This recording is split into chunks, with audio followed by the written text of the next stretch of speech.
pay attention to this last part. I just wanna know, does anybody? And without compression.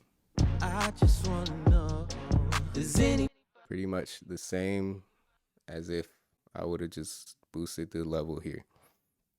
And then it just also adds some character to it. So tell me why I just got done streaming for 30 minutes and my audio wasn't even coming out of the session. Oops.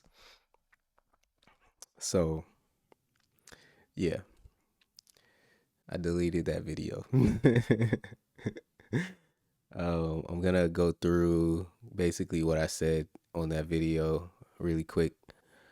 You can accomplish the same goal in multiple ways, whatever that goal is. Compression is just another tool to accomplish a set goal. So first, I think when you look at compression or any EQ, you need to look at it as what's my goal? What am I trying to do?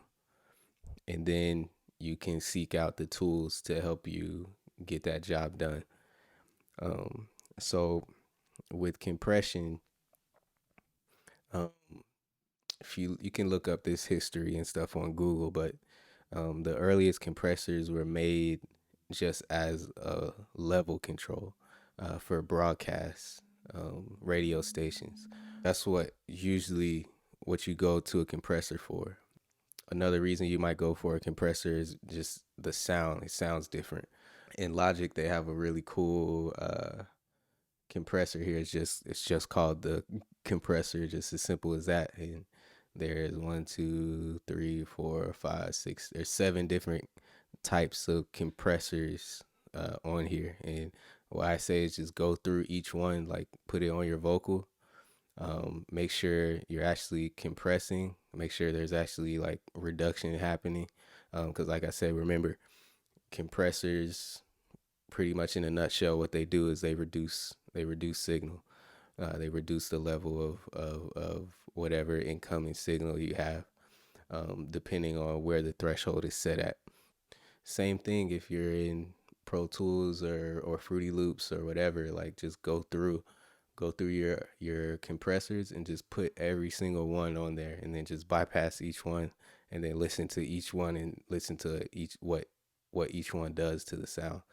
Because each one is going to do something a little bit different. It's going to sound a little bit different.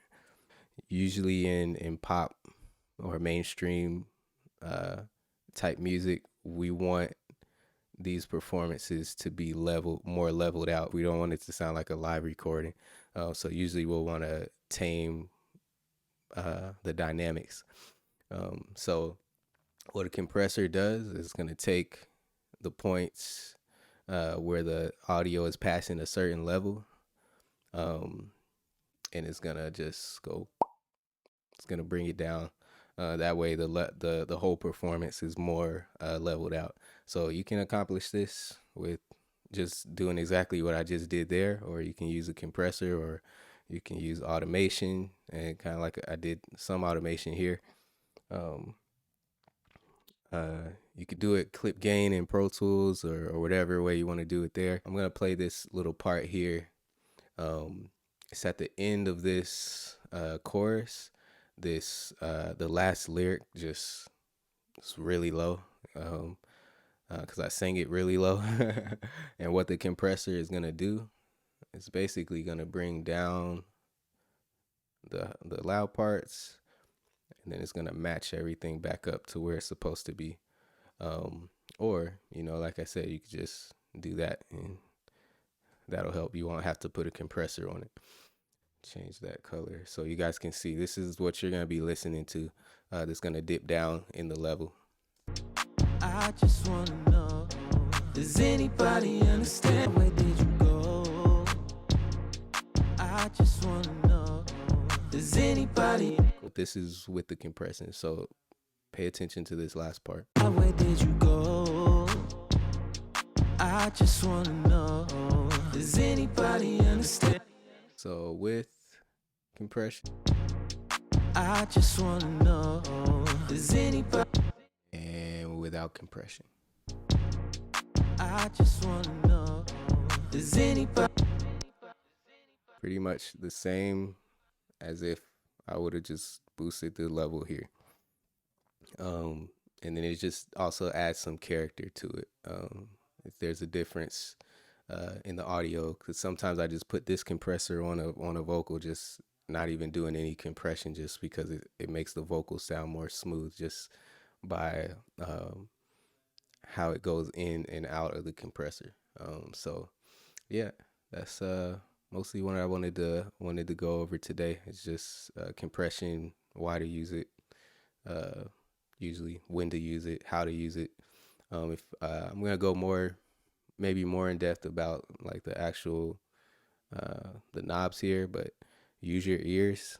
The biggest thing you have, one of the biggest tools that you have when you're going towards doing this stuff is your ears.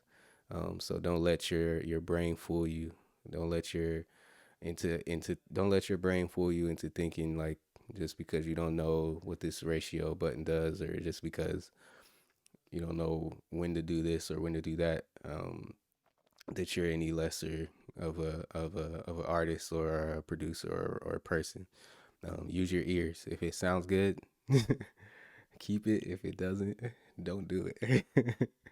You want it to sound good, so just let your ears be your guide.